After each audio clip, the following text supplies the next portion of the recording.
I'm Aden Matthews. And I'm Zach Snyder. And welcome back to another YouTube podcast. Yeah? Yeah. What's the podcast about? You know, YouTube things. Talk about videos and yeah, the platform. Something about like anything and everything related to YouTube. Something to that effect, I think. Cool. So cool. Maybe just get into the short of it, really. I got you. Cut out all the fluff. Right. This brings me to my big point that I want to make right before we talk about what we're going to talk about today is make sure you guys get proper sleep. Make sure you get proper sleep. Make sure you're drinking enough water. Maybe take some daily walks. Walks are important. You know? Yeah, absolutely. Just I had my walk today. Just wanted to might be what's that? Want to do a little mental health check for everybody. Make sure everybody's doing great out there. A little bit of a vibe check for everybody on the audience. A little vibe check. We're starting this episode off weird because we just had the quirkiest experience trying to record this episode. We'll talk about it later, I'm sure. But what's our topic for today? What are we doing today, Aden? We're going to be talking about Twitch making some stinkies. We have leaks, stinky, paid boost features, other things, as well as talking about Facebook, my favorite company, and some promises that YouTube Gaming made that may or may not be a thing. Who knows?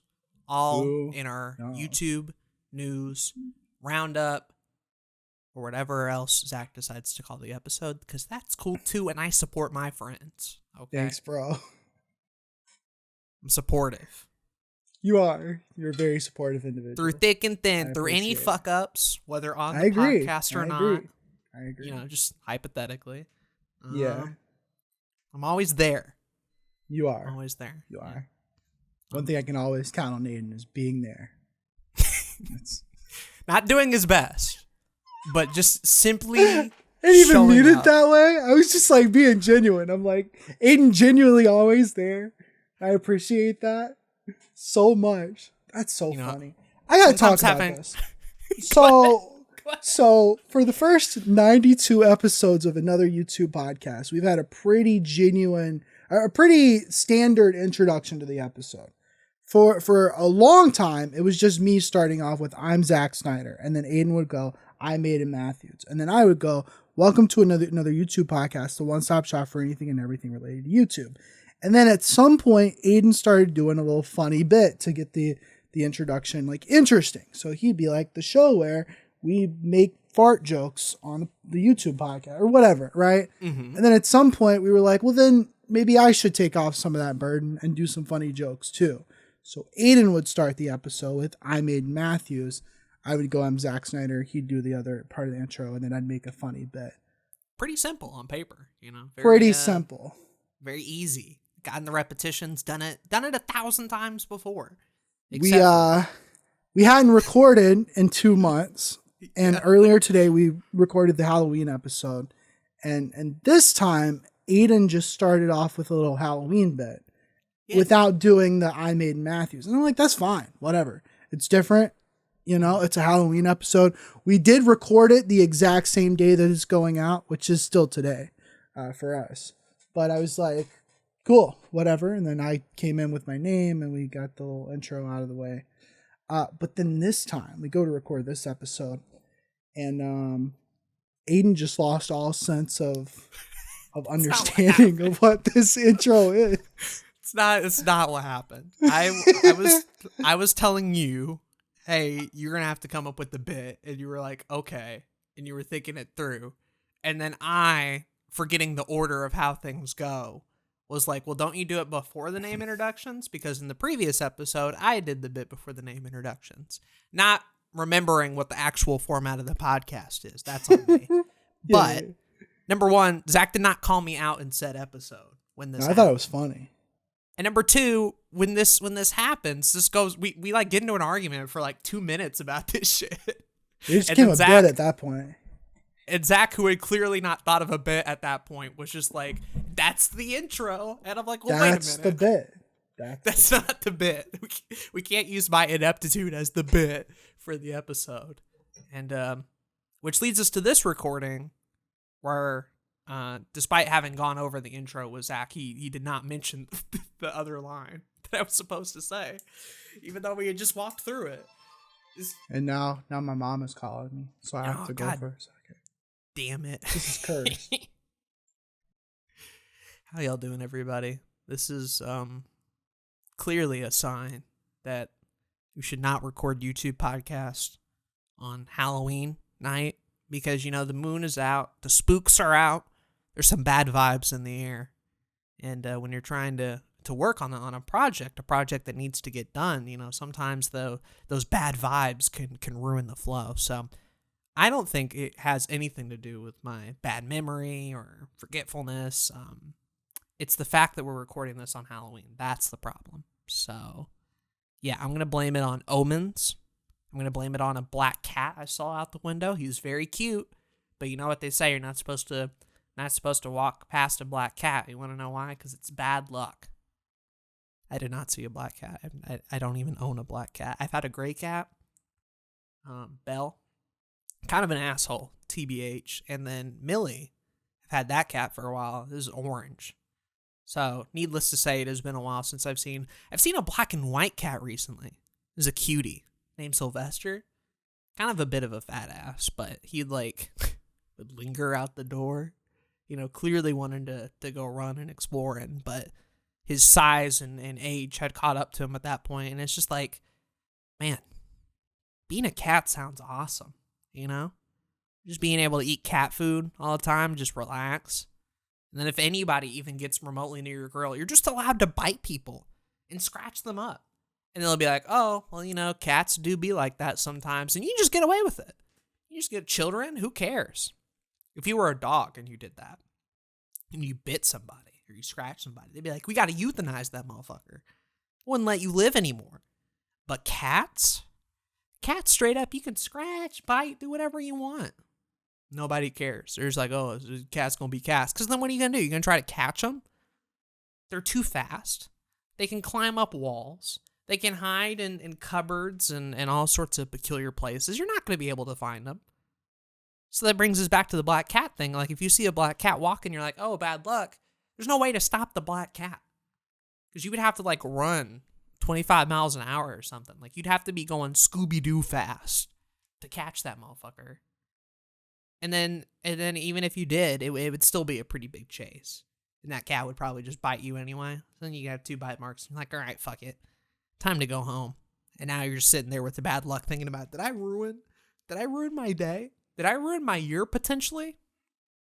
And the thing about bad luck is sometimes it's not the bad luck that ruins your day. It's thinking that you have bad luck, right? You're kind of manifesting your own destiny here. The more you think about the bad luck and things that are going to go wrong, you kind of will that into existence. It's like The Secret. You ever read that book?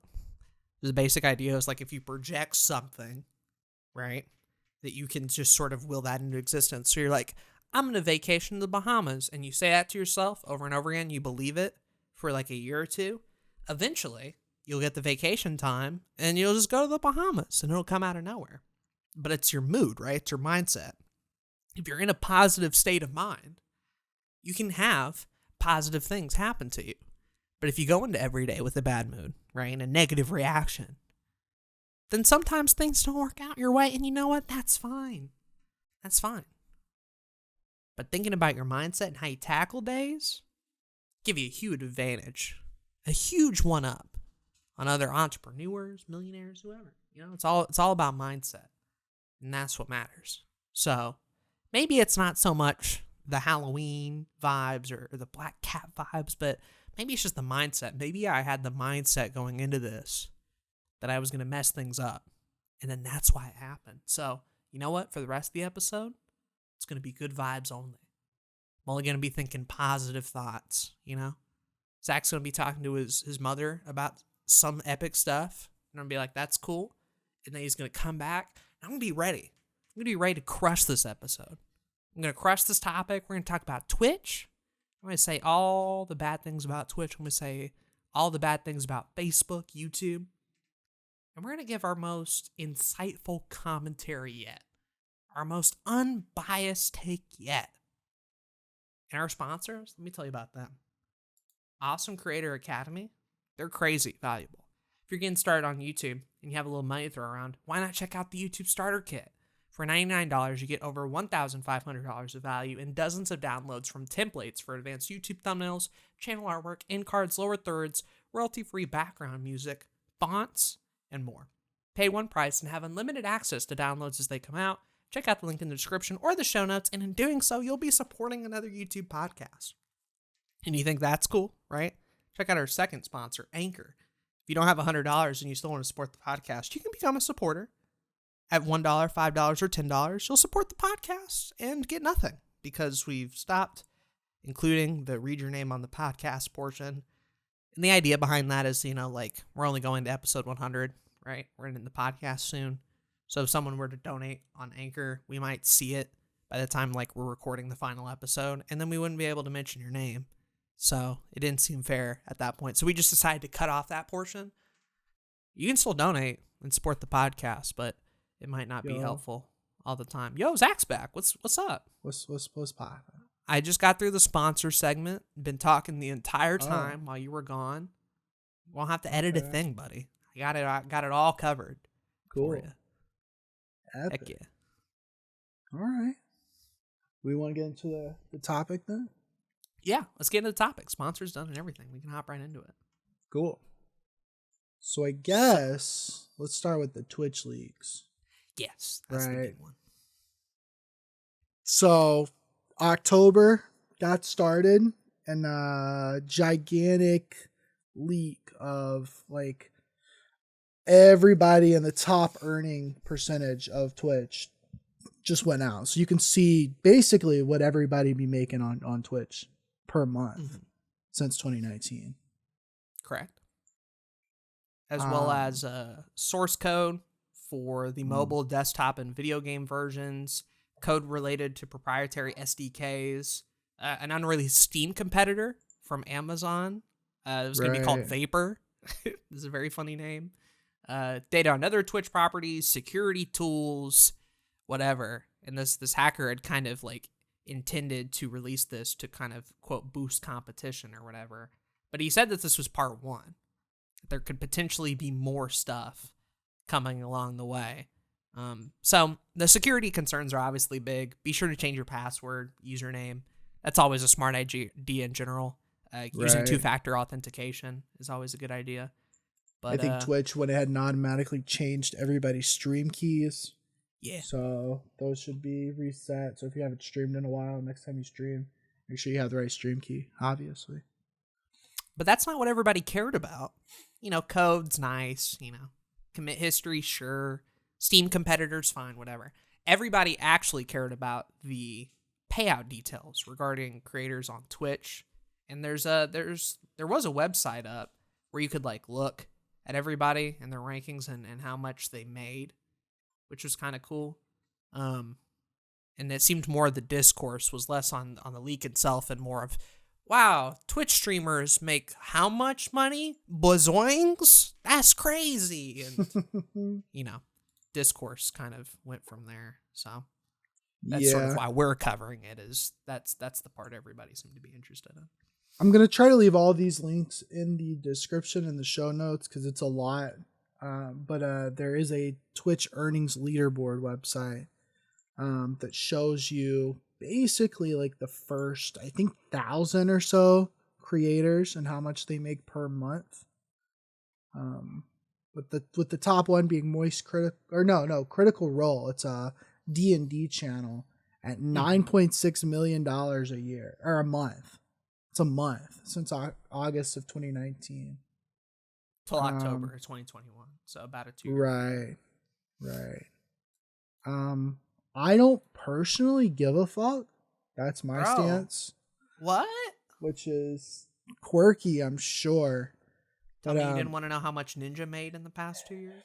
There's been a lot of discourse over the last year about how much creators are earning on Twitch and Patreon and OnlyFans and YouTube, and there's a lot of politicizing of it going around, right? There are certain creators that are proclaimed socialists, and then they make millions of dollars a month or a year, and people get pissed off because they bought a house or something like that. They're number 13, Hassan, on the list. Right. A lot of people were mad at that. Yeah. I personally don't care. I'm like, they're making the money. You know, they got the bag. Like, the motherfuckers that are watching these creators are the ones giving this money to them. So, you know, it's like, whatever they do with that money, they do it as long as they're paying taxes, right? Yeah. Should be fine. And I think what was interesting is I think Harris ended up taking the average American income per year and kind of comparing it, and only like the top, I'm going to say 100 or 200 streamers were making above that. So, yes, Twitch streamers make a lot of money, but only 0.02 or 0.01% of all streamers make above the average American income per year. So, which is compared to everybody, right? Like, the average amount of people that make that money in general is the 0.01%, right? Who make at or above. Right. That makes sense. And there's millions and millions and millions of streamers. So if there's only 100 or 200 that can make at or above, then yes, it's crazy that Hassan makes that much money. But he is in a very small pool of royalty, essentially. This list should not have convinced you that, oh, I can make a shit ton of money on Twitch. It should have convinced you that making a shit ton of money on Twitch is hard. And very few people do it and can pay their bills with it. I mean, even looking at this leaderboard, it's only the top 81 that are making $1 million here or more.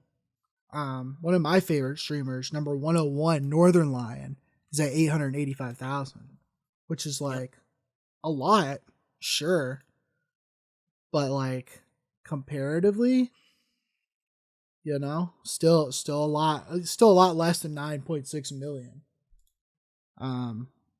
It's a thing where, just in general, some people are going to have a lot of money, and I still believe in the whole tax the rich thing. I still believe we need to hold like billionaires accountable and all that kind of stuff. But if you're getting angry that some motherfucker on Twitch that you're watching made a lot of money, then stop watching him. I guess like that's the only advice I can give you there. Okay, I found it. It's 104,000 average in that 2-year period. Okay. And the first streamer below that was ranked 1,984. So not quite 100 or 200, but given that there are 8.8 million streamers every month, that's still in that 0.02%. So math was slightly off, but the point still is the same. And yeah, I don't care what streamers make. I don't care what YouTubers make. I think had this been a YouTube income league, it would be more surprising and bigger potentially, just because YouTube is a bigger platform and you can get ads and Patreon and deals and merch and stuff. And I'm sure some of these Twitch streamers are, but a lot of them are relying on just the platform itself, because like it or not, Twitch is still very much a niche platform targeted at gamers. You know, there's only such a ceiling you can reach. Sure, your mom might know about Ninja, but very few other Twitch streamers knows about her. Be knowing. My mom barely understands what Twitch is, so you know, it'd be interesting with the YouTube leak, because we'd get like a bunch of massive channels that would obviously have millions of dollars. You know, like your Ryan's toy review, that motherfucker be in the hundreds of millions, I'm sure. But it'd also be a situation where some people would get exposed. There'd be like some 10 million sub channels that aren't making nearly as much money as you would think they would be making. Yeah, the subs can be inflated. Right, subs could be inflated. The way ad revenue works, people get paid different amounts of money depending on their niche and the ads they're playing on their videos and their target demographic, all those kind of things. You might have a team, so your take-home pay might be smaller than that amount because you got to pay 6 other people who worked on it. Right. Which That's is why the case with critical some Twitch role stream stuff too. Yeah. Isn't surprising because that's a team of production of shows. Critical Role better be number one because, it'd be hard to support something like that with clearly how much money has gone into it producing. So, yeah, it's crazy stuff, but I really don't care how much other streamers are making, and neither should you. Right. I've referenced it before, but it reminds me of that Jay-Z lyric, what you eat don't make me shit. So, repeat it again. Yeah. Pretty much. You can get your own bag and make your own money independent of everyone else making money. It's not a competition. It doesn't have to be. Absolutely. That's the Twitch League thing in a nutshell. There's not really, I guess the main thing that I'm concerned about is like my Twitch channel getting hacked and then putting like cryptocurrency ads on it or something. Like, I don't know. That'd be what I'm concerned about. Dumb NFT shit. I would be what I'd be concerned about. But other than that, like, I don't really care.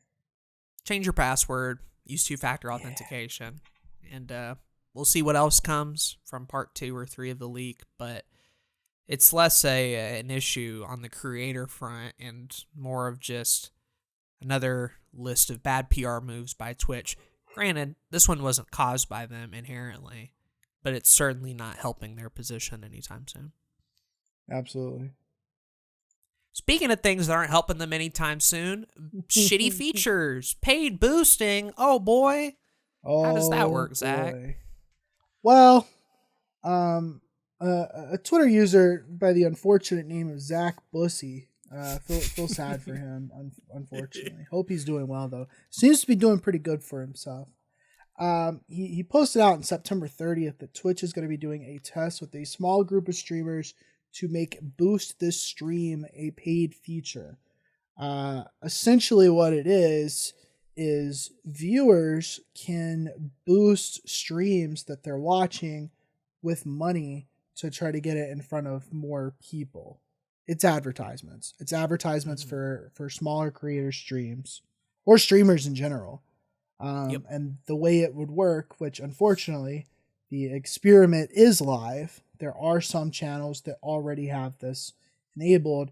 If you go to a stream and you see the Boost This Stream feature, you can pay up to $5 for 5,000 paid views, basically. And those views equate to some other viewer in the world will see that stream on their homepage, and there's a chance for them to click on it. Not guaranteed, but you're essentially boosting the chance of you getting recommended either on the homepage or the recommendation tab. Right. But keep in mind, it's dependent on what you, the viewer, watch.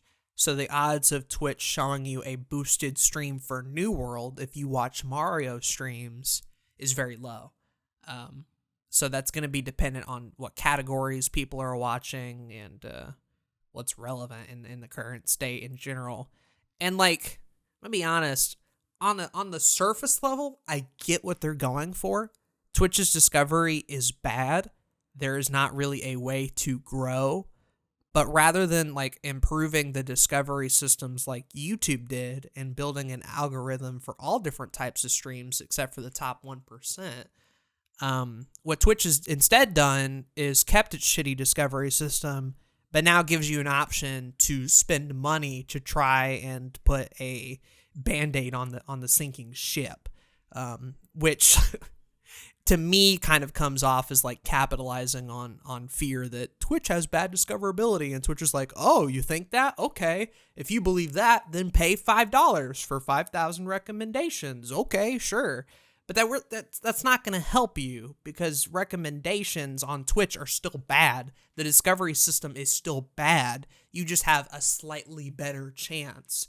And given the reaction from the community of it being, quote, pay to win, not a lot of people are going to be using it, and the people who do are going to be seen as desperate. And I can't see that going well for any streamer who's going to spend $500 to boost their stream. I do have an unfortunate correction. You said that people who only watch those types of streams would get those on their recommendations. It's not like that at all. Really? There are already people, like in this one Twitter thread, somebody said they almost exclusively watch ASMR music and art streams, and you can see all of those streams being recommended to them. But then they also got a boosted stream for a Japanese stream of Valorant. So like not even remotely related to what they're watching. Yeah, this is new to me. I hadn't seen this yet. Okay. Yeah, so essentially, yeah, it's ass. It's not even good discoverability. It's not even like a replacement for the discoverability Twitch has.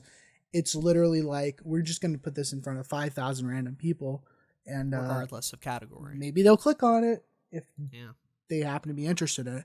Now, if this feature continues, maybe Twitch will refine it.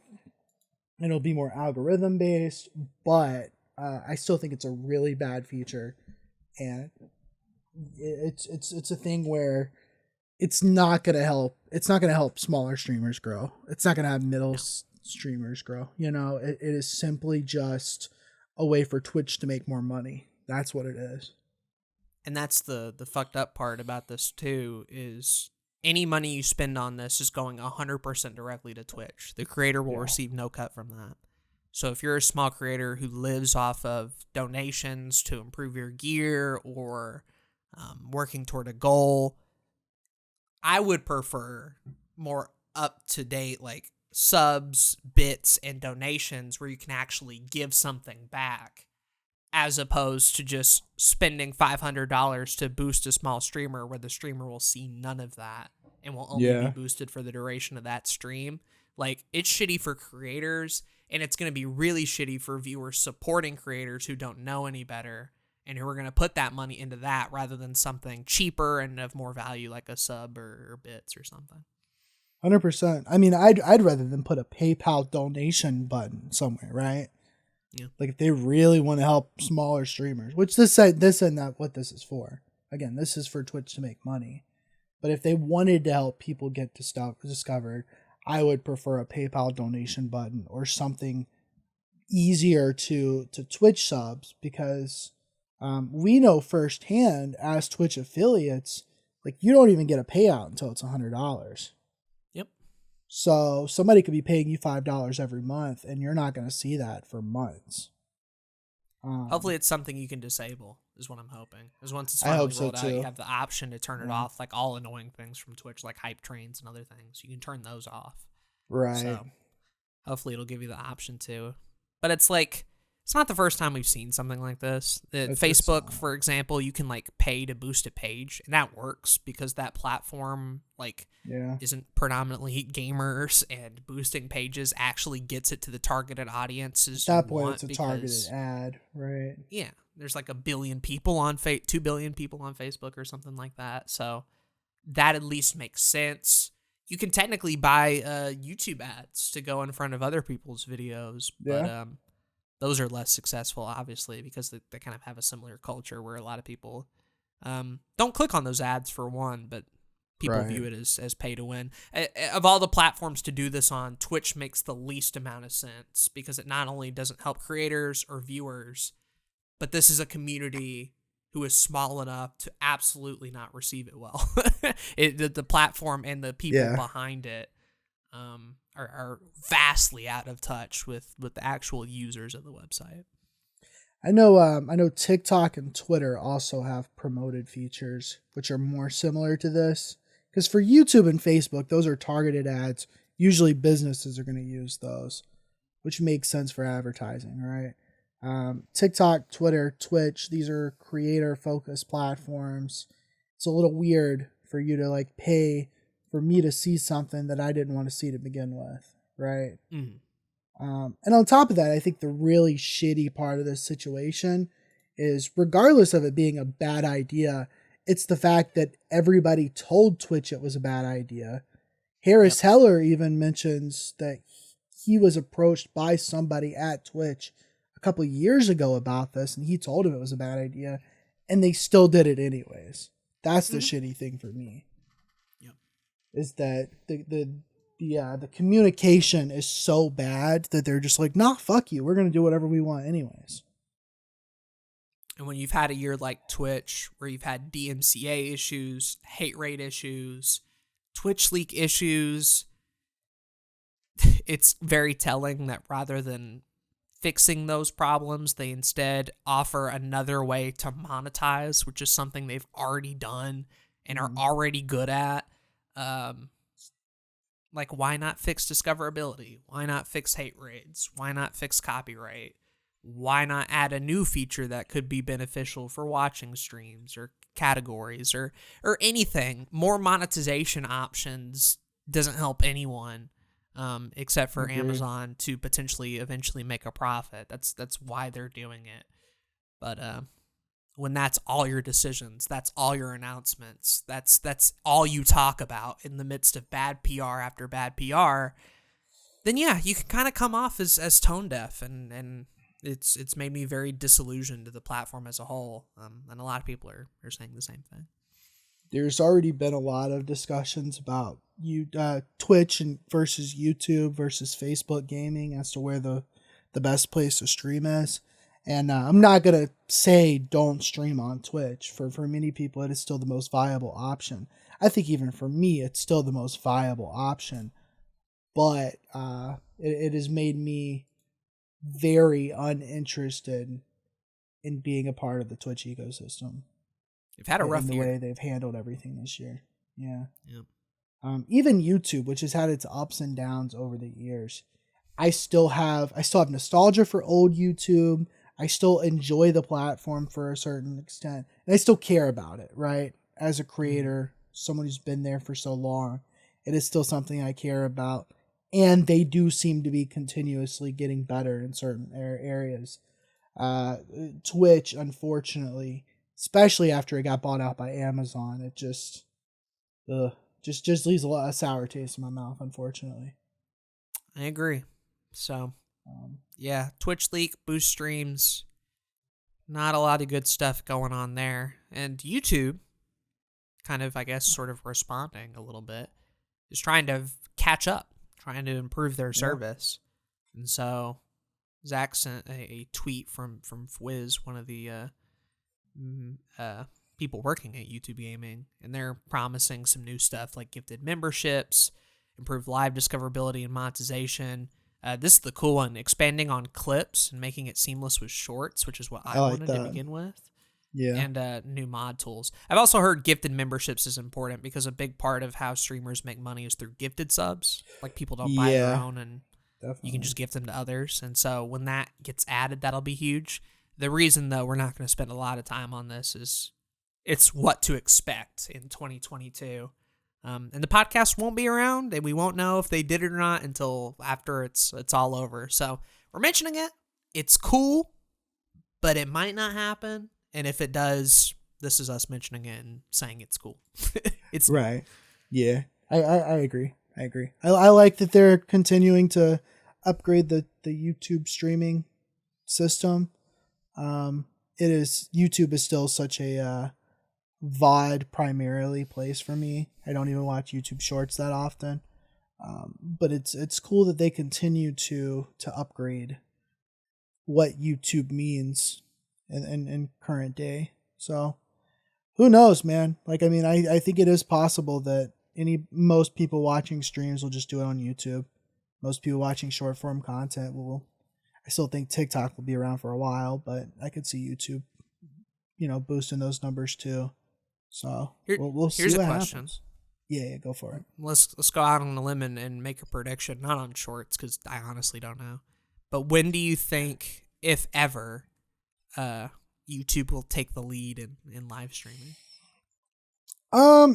So here's the thing. I think because Twitch is owned by Amazon and they do have a lot of money, I could still see Twitch improving at some point. But I guess you could say the same thing with Facebook because they also have a lot of money, right? This is true. Nowhere to go but up. Right. But YouTube does have such a hold in the creator space online that unless what we talk about Facebook becomes commonplace, unless Twitch fixes their shit, I could see YouTube being the streaming platform by 2025. 2025. Good so prediction. Like 4 years from now. Yeah. Good prediction. I'm gonna go a little earlier. I'm gonna say 2023. I'm gonna go 2 years from now, and say that is when YouTube takes the majority share in live streaming, which is 50% or more. Right. The question will be like Twitch will continue to lose if they keep having bad years like this, but the question is, does Facebook take more of that ground or does YouTube? And right now it's leaning toward YouTube, but I can't say for sure, obviously. So that's kind of my wild card there is what happens. But no, YouTube's had a hell of a year. Twitch has had a very poor one. Live streaming is continuing to get bigger and bigger. It's a catch-up game right now, though, because Twitch has the culture, the features, the monetization, everything. Like, most people don't know how to, like, get a membership on YouTube for live streams. Like, it's not obvious how that works. Right. So I'm gonna make an uneducated statement though. Go ahead. I think, and I have no idea if this is true or not, but like intuitively, I think YouTube already has more people watching live streams than Twitch. Potentially, yeah. I think YouTube is such a big platform from pure numbers. I think more people are probably streaming and watching on YouTube than they are on Twitch. Twitch is just, we're so close to everything creator focused online that like the normal person, the everyday man, I think they're more likely to have seen a stream on YouTube than they are on Twitch. Yeah, no, that makes sense. Just these sheer numbers, and YouTube's been around longer and been in the spotlight longer than Twitch has. There was I think a website. Maybe streamers are making more money on Twitch than they are on YouTube. I think that's what's happening. Oh, that's for sure. Right, right. But I think even market share, Twitch still owns the majority of that of that space. That would make sense. That would make sense. I can't. If I find the article, I'll let you know. Okay. But I just know there are YouTubers that I watch that don't stream anywhere but on YouTube, and I've never heard them talk about Twitch, never even as an option. So it's like, for a lot of people, streaming on YouTube is just another form of content for them. In the whole YouTube ecosystem. There's a very real possibility that we'll just see a crop of creators that only stay on YouTube and just do all their stuff there. Yeah. Which is, for a long time, 3 years ago, we talked about not keeping all your eggs in one basket, diversify, don't be loyal to platforms and all that kind of stuff. Like, I still agree to a certain extent, but I don't think YouTube's going anywhere, No.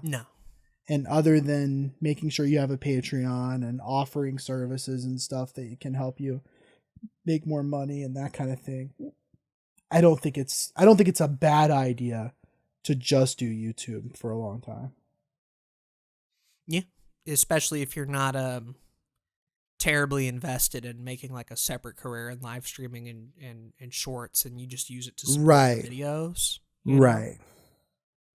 Which is where I'm coming from, because I know there are a lot of people that just want to stream. That's their thing. Yeah. And that option is pretty much gone, I think. I think you have to make some kind of video content along the side. To even get discovered streaming, To even get discovered, right. But if you're trying to stream to support your YouTube content, I think you could just not stream, or if you do, YouTube would not be a bad option for that. Okay. Yeah, so for total hours watched and streamed, most people are predominantly on Twitch. Got you. Okay. This is Q3 of 2021. The pandemic has really boosted up Twitch's numbers in general, which is partially I guess where these bad decisions are coming from, because from their perspective, they're killing it, and they have been. But that's less to do because of Twitch is so epic, and more like that's people's first option. And a lot of people have more time to watch the streamers they were already watching, so that will go down. It'll even out a little bit more, and I think that's when YouTube kind of shifts and takes over. But you're saying 2025. I'm saying 2023 for that shift to happen. Surprised that Facebook has more viewers than YouTube. Facebook's growing. They're growing the streaming stuff. Facebook gaming. Ooh. Crazy. Speaking of Facebook, we'll talk about their meta shit. Yep. So the Facebook company, not Facebook the platform, is rebranding to a new name called Meta. And what does that mean? You may be wondering. Basically, my man Zuck is imagining this sort of virtual reality metaverse where everything you do and you interact in 3D spaces, and that's how you interact with the world is through VR and VR platforms. So Facebook is moving toward that future with all their epic products and stuff, and it's kind of cringy actually, because Facebook was tweeting stuff where they were adding creators, and they were like, hey, at whoever, how would you shop for groceries in the metaverse? Hey, at Balenciaga, what's the dress code in the metaverse? So they're clearly trying to get that shit trending and well known. And the only reaction I saw was news outlets covering the name change and people being like, this is really stupid. Why are you doing this? Yeah.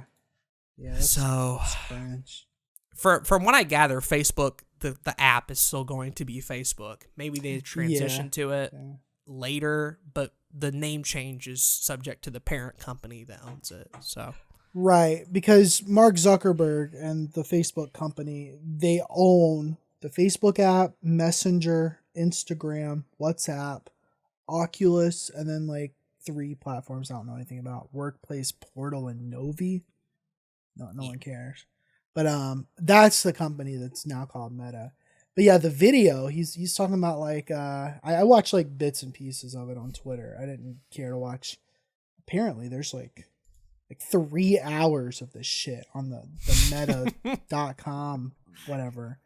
But from what I understand, he says some platitudes like, why have 3 monitors in real life when you can just have a bunch of monitors in the metaverse?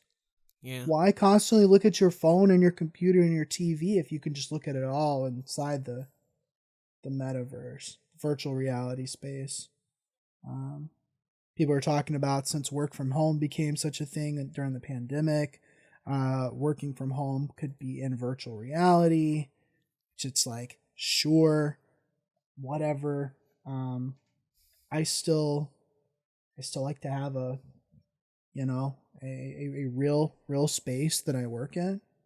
I think for so long I've been torn on virtual reality as a concept being a gimmick, because we don't have we have not had the technology to make it kind of consumer friendly yet.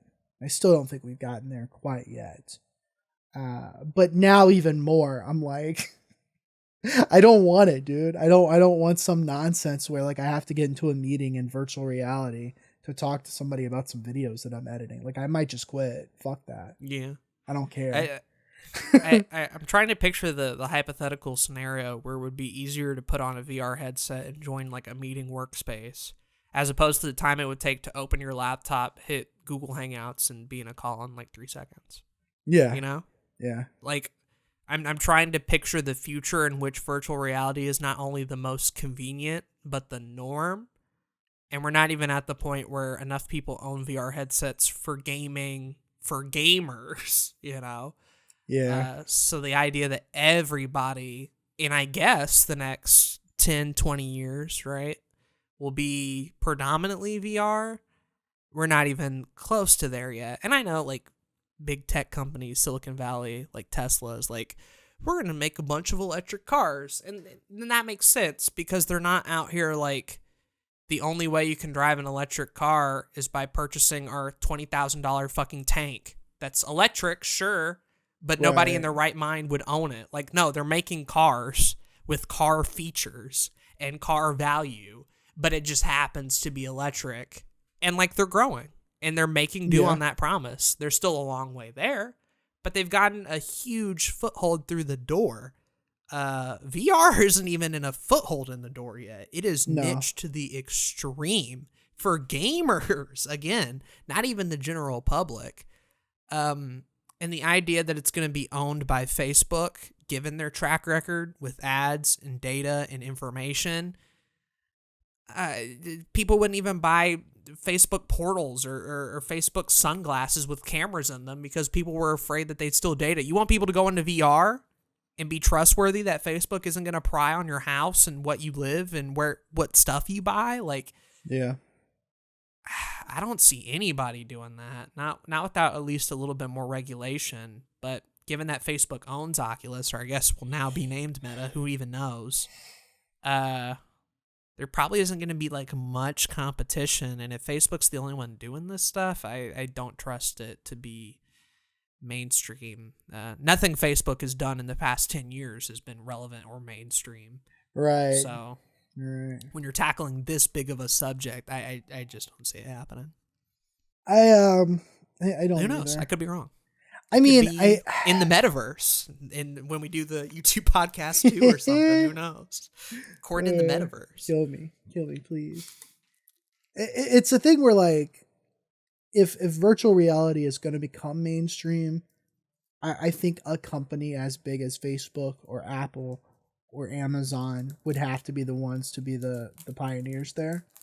I don't think we're going to get some new upcoming Silicon Valley company taking care of that. These other places already have such a market share in social media. That would make sense. So it doesn't surprise me that this is Facebook trying to do this. I think my thing is like trying to get like my grandmother on Facebook was already such a big move to begin with. Getting her to use virtual reality or getting my mom to use virtual reality for work related stuff. It sounds like science fiction in the most broadest sense. Like I don't see it happening at all. I guess I'm arguing that Facebook, the company, has done nothing of relevance since launching the platform. I agree with that. So the idea that they are the bringers of VR to the masses, even after owning Oculus for several years, and not really like pushing the bar that far forward. Yeah, I don't see it happening. To be honest, I think partially this is just an excuse to get rid of their bad brand. Oh no, we're not Facebook, we're Meta. So that company Facebook that went to court for all these privacy concerns, that's not us, we're Meta. They could be like, that was just for that platform and not Oculus or Instagram or WhatsApp. It's completely different. And it's like, you're not fooling anybody. Maybe you are. I don't know. Maybe people use Facebook and they're like, oh, Meta, ooh, sounds futuristic. That's so cool. But any at least average internet user is going to know, yeah, that's just Facebook. You're not fooling anybody. But maybe this is a long haul thing. Maybe it's not so much about the next 10 or 20 years, but 30 or 40 or 50, and that's what they want to pivot to. Who knows? Who knows, honestly? Yeah. I unfortunately think the reality is over this past year specifically, I'm starting to feel like a boomer. A little bit, yeah. Crypto, I was getting a little bit into. But the more cryptocurrencies that are out there that look like scams, I'm calling them out. NFTs, I have completely dismissed 100%. I don't fucking care at all. And now virtual reality, metaverse owned by Facebook. Oof. Just, man, Get me out of here. Get me out of here. Take me And back to it's 2006 YouTube, baby. Yeah. That's all I need. But it's crazy because like a year ago, 2 years ago, we've talked about like kind of the future of these platforms and everything. And usually I'd been optimistic or excited about changes and stuff. And yeah, I'm just so it's just bad people doing this stuff. That's my thing, right? Yeah. Like Mark Zuckerberg is not a great human being to begin with. And But bro, he put barbecue sauce on his dresser. Did you see the barbecue sauce? did he? No, I didn't. I don't know about this. Yeah, so during the Meta announcement, very clearly, like obviously, there is a placed Sweet Baby Ray's barbecue sauce up on the shelf. And then everybody on Twitter was like, LOL, did they have barbecue sauce up there? And it's like, I'd believe that this was a funny, quirky accident if it wasn't perfectly placed in frame to be spotted at any distance.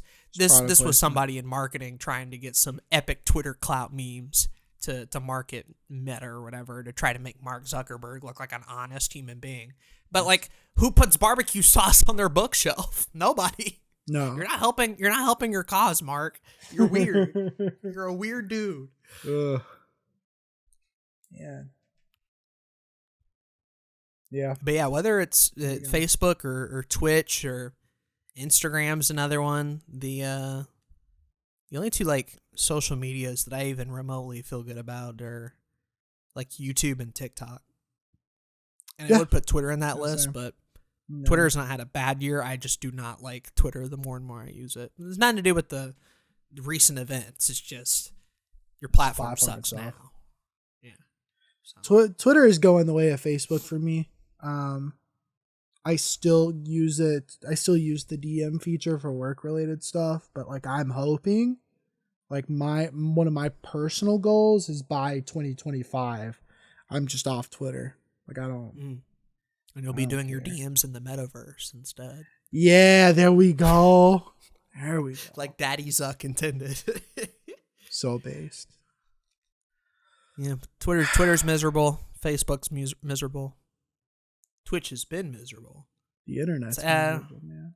It can be. It really can be. So tired. It can of be. It. There's a lot of cringe going on. You know, you and I had a conversation recently. We were talking about there's a lot of positives to the internet. Yeah. Obviously, we do this podcast over the internet. We met over this internet. You know, so I would still be grateful for the positives. It just there are certain days that the negatives outweigh those positives to me, and make me want to get as far away from it as possible. But I agree. Still do my job here, and it does enable creators in a lot of amazing ways. So that's why clearly there are people making millions of dollars over 2 year periods. People are thriving. Even Hassan, fucking pay your taxes, you hack. And buy me a house. Buy everybody a house. Not in the Metaverse, in the real life verse. I would like a real life house, please. We gotta have some fucking landlords that are gonna be like, why are you so upset at your 1x1 apartment room when in the Metaverse you have a mansion? Like, damn. That's the dystopian. Pay my rent in the Metaverse, bro. See if you can go find it. Give you some PNGs of some Monopoly dollars. How about I pay my rent with this lazy lion NFT? Hell yeah. You accept crypto? Oof. I was already feeling old with shorts and Snapchat. You know? Yeah, so Snapchat was pretty big. It started early for me. The feeling of a boomer, but apparently, we were looking this up. I'm not even a millennial. I'm more like Gen Z. You know? Yeah. So I don't even know what I'm looking back toward. You know? You a Gen Z motherfucker. I'm right at the cusp. They call me a Z-lineal. Oh, quirky. Literally like the year in between the two. So shit's wacky. Shit is. But even you're still more Gen Z than millennial. Yeah. Just on things I grew up with, things I, kind of, what's the word? Relate to. Mm-hmm. Yeah. I think what it is, and this is the last thing I'll say, and then we can end the topic. But like, Sure. with any social media, the growing pains like this are going to be a thing for sure. You're going to have your ups and downs, especially without regulation, and you have these dramatic heights and billions of users and stuff. But the hope would be that like, as people continue to use the platform and put more money and time and investment, the platform uses those funds and resources to gradually mature over time. And I think that's what I've enjoyed about YouTube, even throughout all its faults.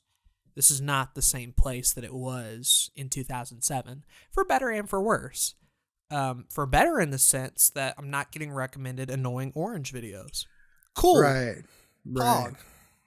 Better in the sense that I could watch 4K videos if I wanted to. Would have blown my mind in 2006. Better in the sense that any weird and niche topic I ever have the inkling to want to research or look into, I can find on YouTube. Simply was not a thing back then. It was 100%. very specific, either viral videos or games. But like, from monetization to shorts to live streaming, this is a platform that has grown and matured a lot, with some growing pains, but it matured. The question will be for Twitch and Facebook and Twitter and Instagram, whatever. They've been around a lot less longer. They're still relatively new, grand scheme. Mm-hmm. You have these down points, sure. What do you do in the next 5 years to mature as a platform? And I think some of them will, hopefully. I think some of them won't without severe regulation, either by the government or some other third party where they're forced to. Yeah, I agree. So that's just my prediction. I hope they mature on their own without having to get other people involved.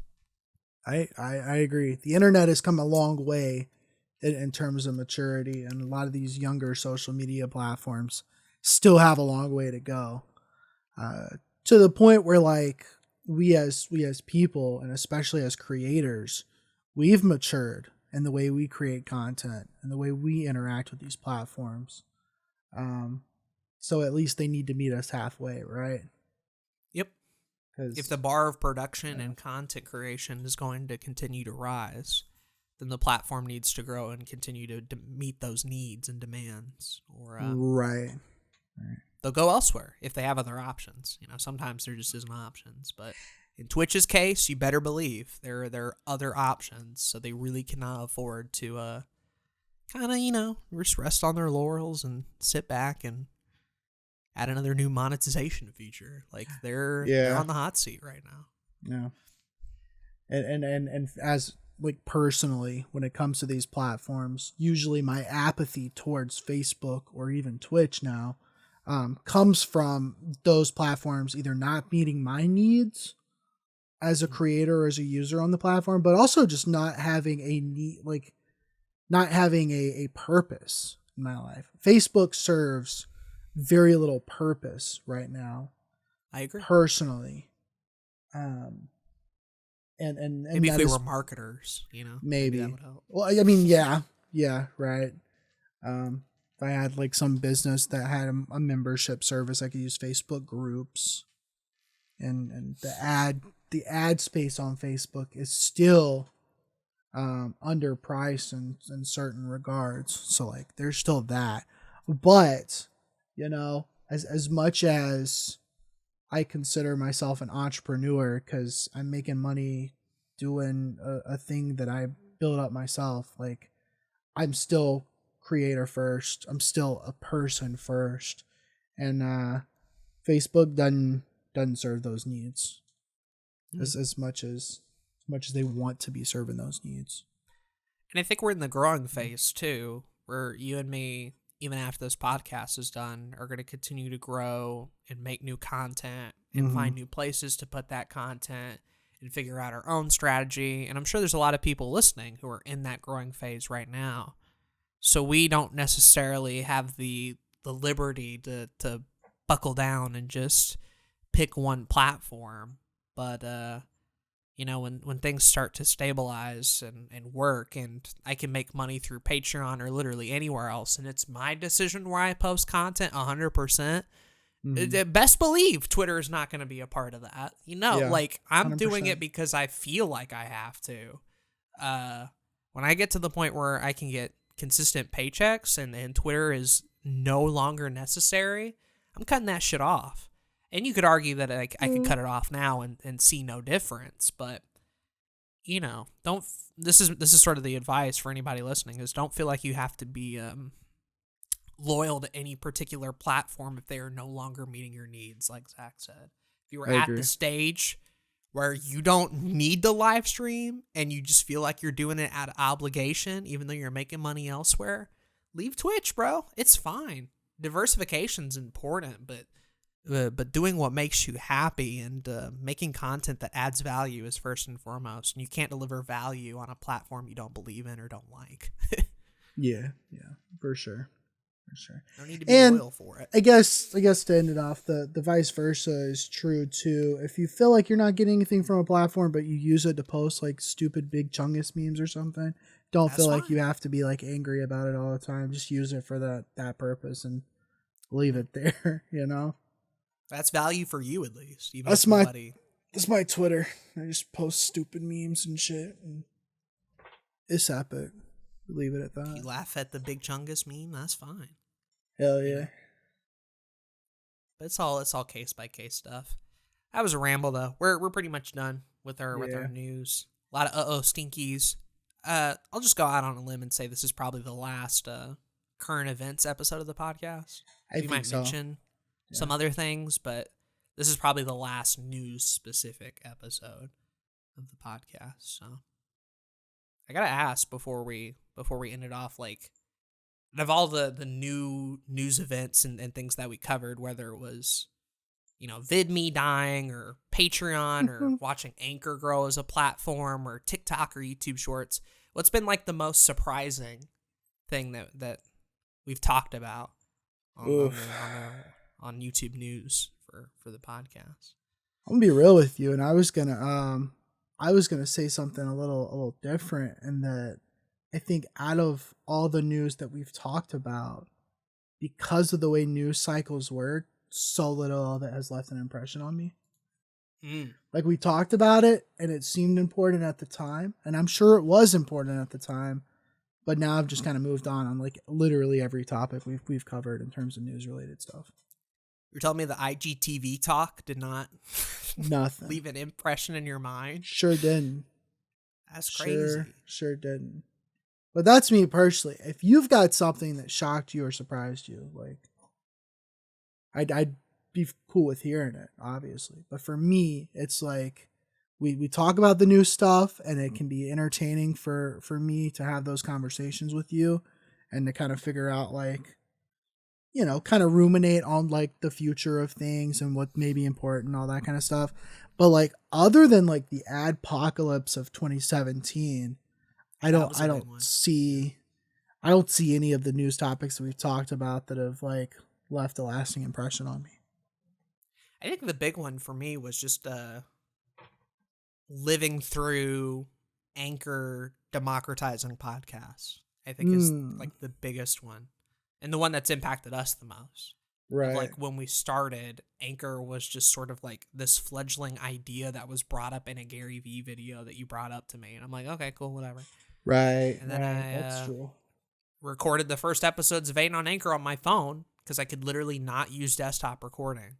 So I had to wander around in my room with a shitty lapel mic doing podcasts back in early 2017 just because I thought it would go somewhere. Mm-hmm. And not only has it gone somewhere, it's been huge for Aden on Anchor, this podcast, obviously the Spotify buyout, video podcasts, the ability to add songs, music, letting anybody distribute a podcast for free without having to pay some shitty service to do it for you on every platform. Yeah, that was pretty huge and something that pretty much made this podcast possible. So I can mention like TikTok being a thing, YouTube Shorts when that first came out. That was pretty cool. Sure. But it really was like watching Anchor like come up from nothing and grow to being our primarily podcast distribution platform. Like, no, that was really cool. I agree with that. I've wanted for a long time. I don't spend enough time in the podcast space to recognize how big or little an impact Anchor has been. I'd be curious to see how many big creators got their start with Anchor podcasts. But with that said, it has made doing this podcast super easy and efficient. And if I do any other podcast going forward, like, it's Anchor. There's nothing else for me personally. So I agree. Yeah, that shit's dope. Been really happy with that platform. Which is funny because we don't talk about it that often. No, it's very really boring platform to talk about, but I prefer that. That's a good thing. It's a very good thing. That's a good thing. Yeah. Could be BitChute, It could be BitChute, which we've had the most entertaining discussions about, but it is a platform that neither of us has spent any time on since 2017. True. But that's it. That's the news. Hope you all Cool. enjoyed it. Well, if you have any last topics, I'm gonna say this is probably like the cutoff. In terms of like topic recommendations or questions or anything like that. We have 3 more Your Week on YouTube's coming up. Got 2 more final topics and then the finale episode. So, any comments, any suggestions, topics, anything you'd like us to cover? If you want to leave us an epic little, here's what I think about the podcast and in the past 4 years, and like a little celebratory comment, we'll read that on the finale. That could be cool. But Hell yeah. This will be the last time I kind of ask for suggestions and stuff. Do it for my birthday, because that's when this episode's coming out. Oh shit! On my birthday. You got a week to the birthday? From now. Hell yeah! Yeah, week from now. It's always a week off from Halloween. So if you won't do it for Zach, leave me a story about what the podcast meant for you. Yeah. Good or bad, That'd be cool. Fuck around, find out. Fuck around. And yeah, this will be the last topic suggestion. So if you're listening to this like on the week of November 7th to November 13th, that's the last chance, because we'll be recording that week for the final, the next episodes, I guess. Right. Unless it comes out a week later and maybe you'll have more time. I don't know. I don't know. This is Quirky. I've been Zach. Thank you for listening to another YouTube podcast. Bye-bye. Bye-bye. That's the outro, right? Yeah, what's up? How do you think we'll end our podcast episodes in the metaverse, By jacking off. I hope that catches on. That'd be epic.